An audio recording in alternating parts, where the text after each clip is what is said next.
What's going on? What's going on, Zion Station? So all my wives got angry at me because I was posting pictures for my wife Miriam. Yeah, I was gonna post a picture of Jericho, but Miriam's a little too old for that. Yeah, but I posted pictures of that I had made with AI of us in the spirit realm, right, with a Tasmanian Aboriginal shaman kind of guy in Rogue, and of Dark Sky Tasmania that I found on the internet, of the Tasmanian tiger flag, a couple wallabies, the pyramids. We both remember the pyramids and the Nile crocodile. Yeah, the Nile crocodile.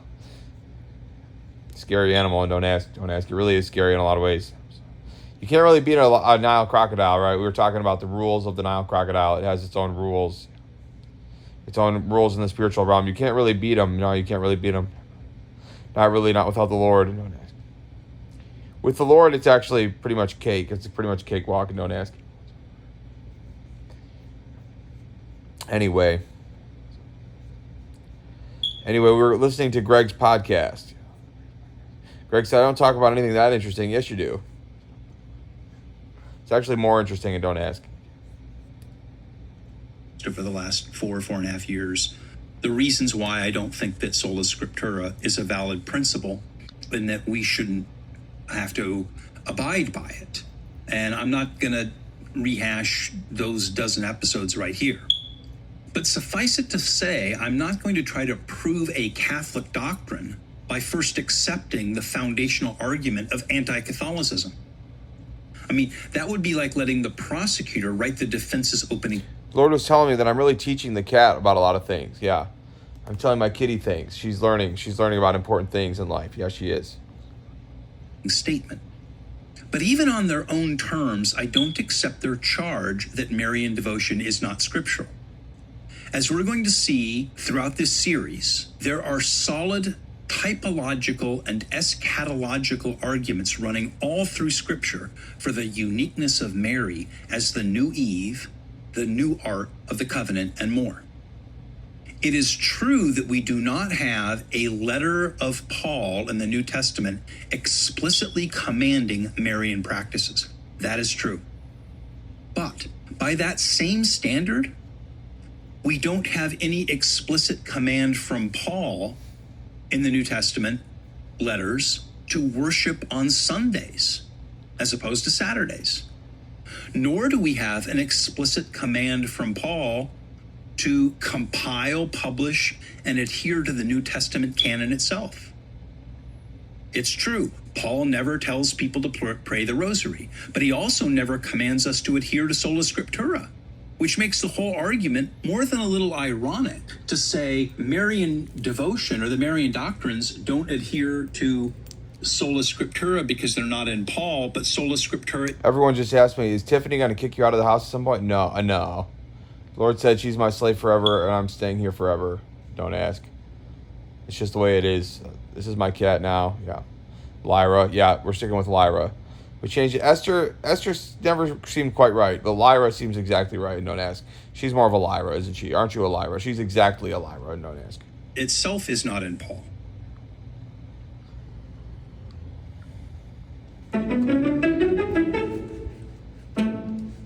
I literally could not do this without you, because this show is 100% listener supported.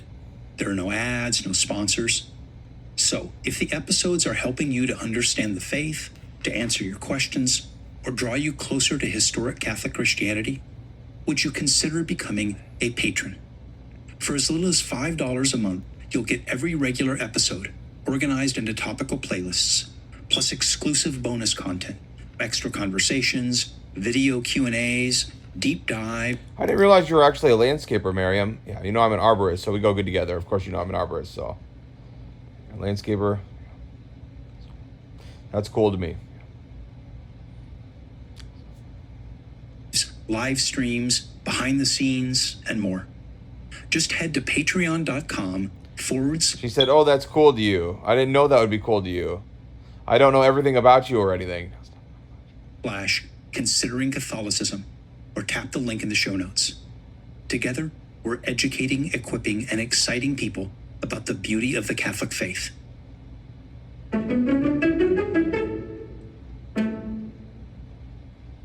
And that brings the Catholic defense to the second Protestant charge, that worship belongs to God alone. The Catholic Church agrees wholeheartedly. No argument there. She asked if she's too Australian for me. Yeah, she's pretty Australian, don't ask. She said, you shouldn't fuck up an Australian in the head like that. She said, I'm really too sexy for her. Yeah. She said, I'm not bashful. It's just, you're just so sexy. I didn't expect.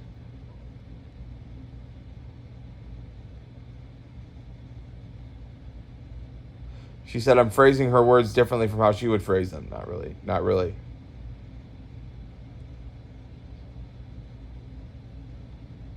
Not everyone got it. You're really nice about not it's, and you're training her. Yeah, I'm training her. Of course I am. She's my wife. Wife training is a thing, and don't ask. You are my wife, Miriam. We're not equals. No, we're not. Well, we are equals. God made us equal to each other. Sorry, I didn't mean to say we're not equals. How are we equals when I get 90 some wives and you only get, yeah. I guess we're not really equals, but God made man and woman equal, yeah. Did he really? He did.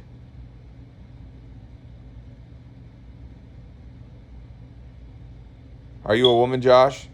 You are, and don't ask. But I'm still equal to you, Miriam. I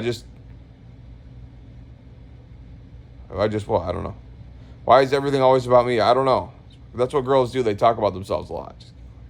The real question is whether what Catholics actually are doing with Mary and the saints constitutes worship. Catholics insist it does not. It is veneration. It is honor. It is communion. And there are real and important differences. Now, the Protestants saw this one coming. The prosecution saw this one coming, tried to head it off at the pass, and said that the latria dulia distinction is silly. John Calvin said so. But let's take a look at that. This idea that there's a difference between latria and dulia, and that it was invented. So it actually has deep roots in the very Greek language of the Bible that Jesus and the apostles used. So the Septuagint, which was the Greek Old Testament that Jesus and the apostles read and quoted, uses the word latreo for the worship and service that's owed to God alone, as in Deuteronomy 6:13, which Jesus echoes in Matthew. The Lord told me that they let me survive, right, because I'm a girl. And the Egyptians are that evil. They said, we'll just punish him for being a girl. It'd be more fun to let him survive and just torment him for actually being a girl. Is that true, God? God said no one would be that evil. Josh, did they torture you like that? I don't think so. That doesn't sound right. Do you remember being tortured like that? Part of me does feel like I was tortured like that. 4:10, worship the Lord your God and serve him only. In the Septuagint and in the New Testament letters, that is latria. It is adoration reserved for the Creator because he is the source of all being. On the other hand, this other word, douloleo, and related words refer to the service. The Lord said, is it possible to be tortured by niggers? Are the Egyptians really niggers? Did Abraham really turn an Egyptian into a shark and it was flopping around on a pyramid? Not really, Josh. That was just a story that you came up with in your head. Or honor that we rightly give to human beings. So, for example, Romans 13:7 says, give honor to whom honor is due.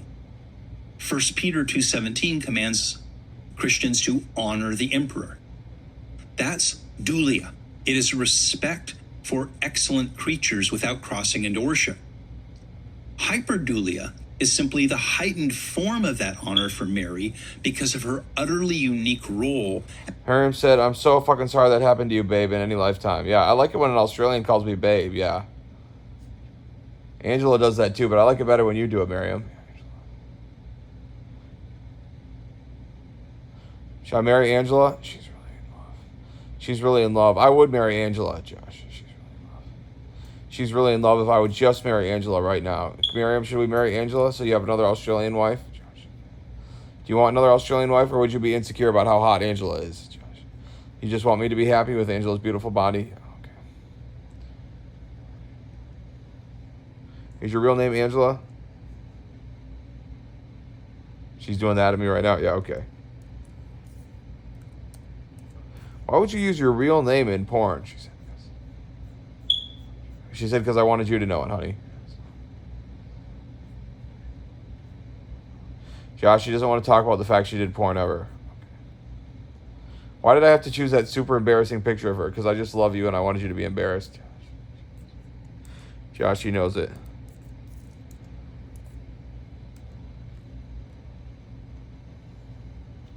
All our wives said, oh, he married a new wife. I can feel it. We can all feel it now. She's in our family now. Yeah. That's how it is, Josh. And Josh, you made everyone jealous. Not really. Does that sound safe to have all those feelings all the time? Safe with the Lord and don't ask. Everyone saw, where did my shit go? Are you giving me more kisses? She said, please do it quickly. I've been waiting long enough. Everyone came. Missy Elliott can't believe I would marry Angela, the former porn star, but not her. Me and Angela love each other, babe. Why are you calling me babe? You're just a Rahab's. Or she's just a Rahab's girl. Somebody married a Rahab's girl, right? Yeah. Is that like a pipeline to being your wife? No, it's not. It's just Angela and a couple other girls. We really have that relationship. We were really meant to be spouses. Just.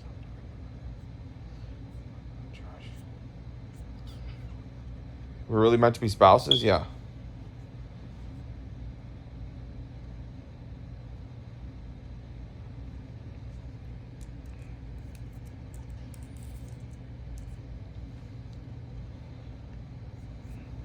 Come on, kitty.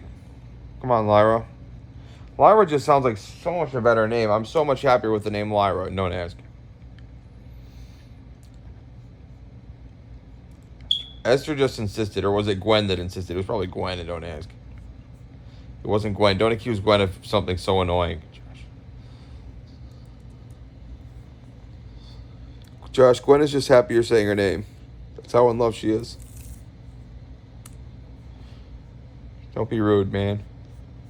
Oh, I got to put this on. They closed out my browser, or somebody did. The Lord might have done that.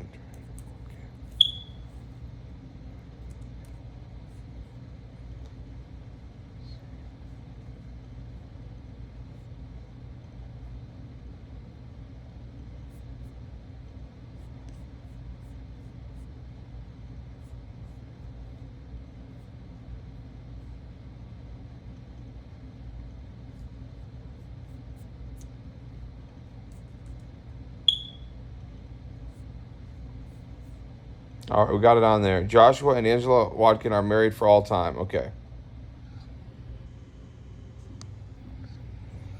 Okay. Now we just need to put you on the calendar. Oh, it's all right here. You would really put her on the calendar right now? Absolutely. Will we do her meals? Yeah, we will do the meals in the next video, Josh. Okay.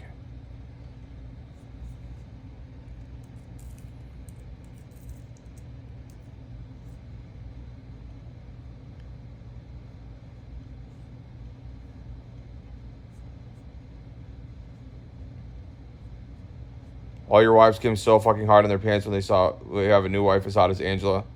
I'm a little bit angry because Angela and Violet have slept together before, Josh, and I've seen it on video. So I'm a little bit insecure about that, Josh. Makes me feel left out, Josh. Were you really left out? Not really, but still. I know what you mean, Josh. The Lord says, I know what you mean, Josh. Did I say to say the Lord said, or just I know what you mean, Josh? He just said, I know what you mean, Josh. Everyone came down. Don't feel left out, Josh. Got a fucking headache. How did you get a headache when you took that much ibuprofen? I don't know. Because they gangbanged you that fucking hard and don't ask. They tried to fucking beat your head in. They tried to shoot you in the fucking head and don't ask. Because you made Angela wait that long? No, because they're jealous of Angela right now. Because you and Angela love each other that fucking goddamn much. Stop talking about it. We'll keep listening to Greg's podcast, and we will talk about Angela's cooking in the next video. Okay, all right.